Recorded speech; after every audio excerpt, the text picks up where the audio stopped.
Hi, how's it going? Now, in my channel, I like to talk about what's ahead and future and what's upcoming. I'm always hunger and urge to see what's around us and things like that. Now, what I do see and what I do came back from China for the previous 2 years ago, it really shocked me. And whether it's just a family visit, the amount of people using cashless society or just not using wallets. Now, I know to you guys, it's like, hey, what about wallets? What do you mean? We have a smartphone, we have, this cover that touch a couple of our cards. In China, they don't use cards, they don't use cash. And what struck me the most is everything. Your train ticket, your holidays, and everything. Now, in Australia, they're trying so hard, all right, to push this whole agenda. Now, as I found out last year ago that Australia is one of the top 10 countries going to be a cashless society. Anywho, let's get to the topic. Right. So yesterday, what's the day yesterday? Yesterday is the 29th of May, 2019. The biggest thing that hit on the news was 7-Eleven. The article's down below.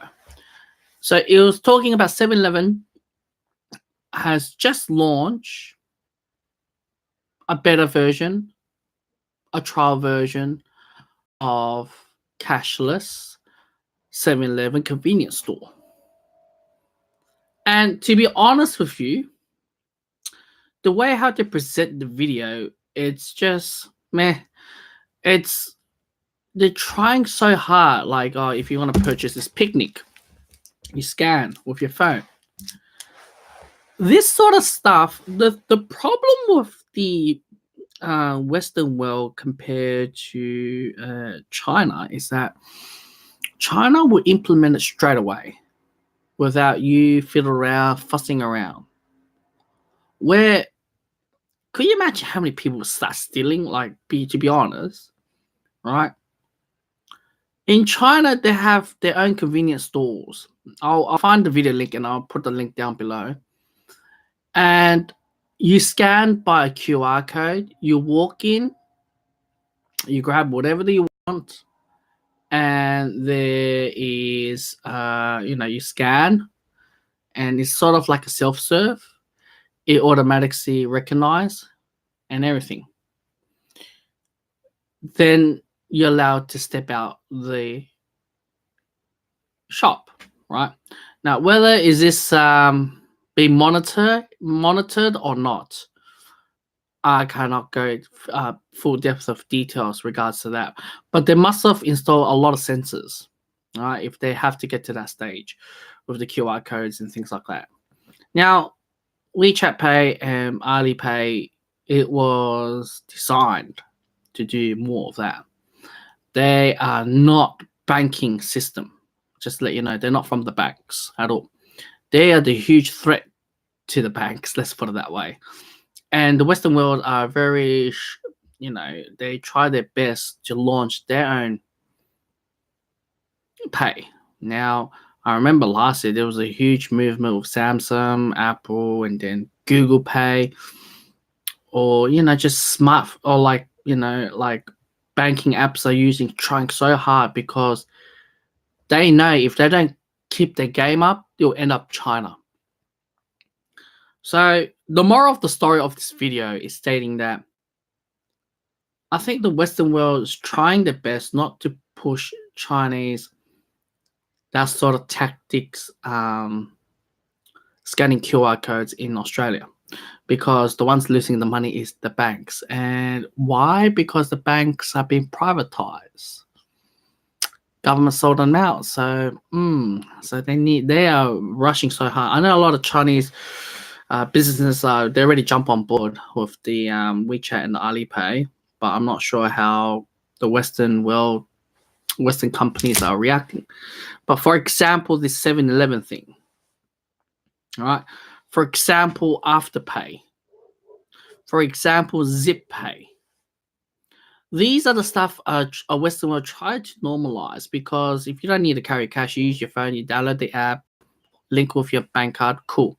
Everything is linked to your bank card for some reason, and you scan and pay, right? They don't want to link with you to PayPal. or else PayPal will make kind of a cut as well. So the Western world trying so hard, but it's not going to work too well. You know, it's 7-Eleven introducing barcode scanner yourself. Like, everyone's going to walk out. It's exactly the same concept with Woolworths and Coles nowadays. Now, that's our two supermarket giants in Australia, for those that does not know. And they introduced the self-check service for a long time. All right, probably less than a decade now, or 5 years. No, I reckon it's 10 years now. So they've rolled it out, they introduced, but they lost so much money because people are scanning wrong items or start stealing. 7-Eleven is just another way of form of trying to normalize it. I think the Western world trying to normalize instead of forcing you to do it. I think the Western world is trying to do that way, because if forcing, that means it's human right. You're breaching the human rights, right? You are forced. Now, you have a YouTube or Google account, or, there's a face recognition or fingerprint recognition to access your bank account or your account or apps, whatever. Now, this sort of method is normalizing in a way, but in a very slow progress. I like the China. China is doing it in a way that is so fast, slap on the head, boom, straight away. But the good thing about the WeChat and Alipay is sort of like eBay, but they have Alibaba. So Alibaba with Alipay. So it's more than just buying something. It's more than just a payment method. Where WeChat Pay, it is so convenient.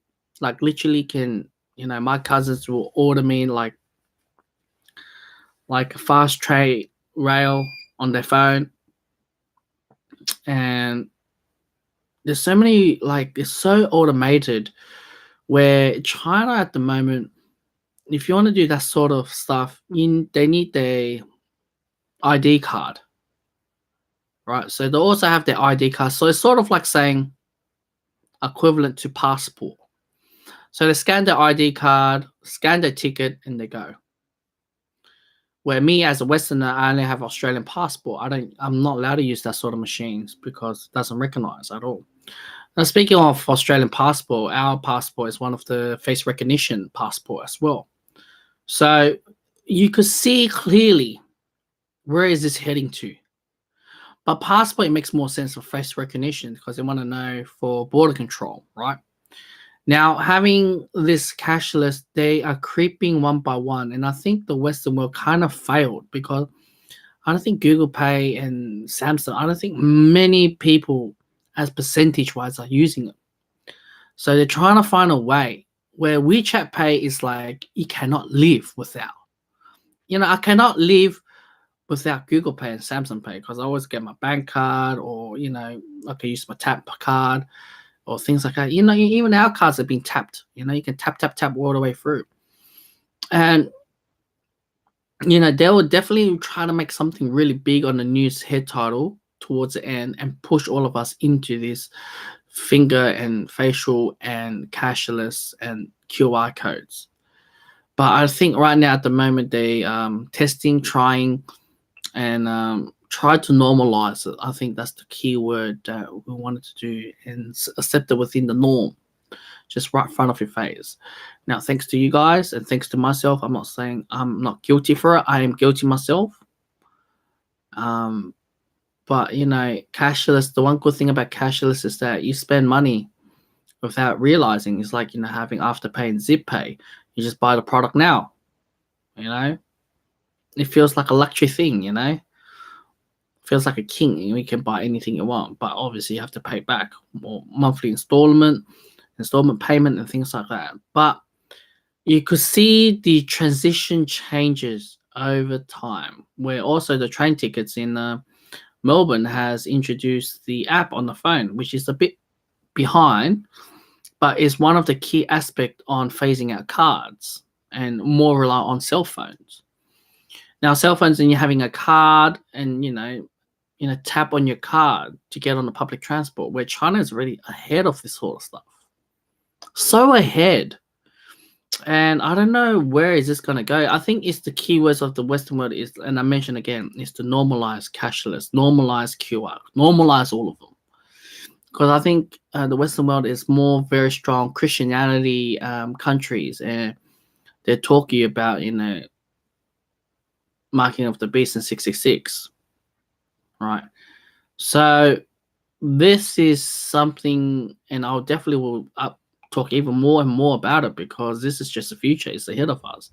We cannot avoid it. No way. It's the society.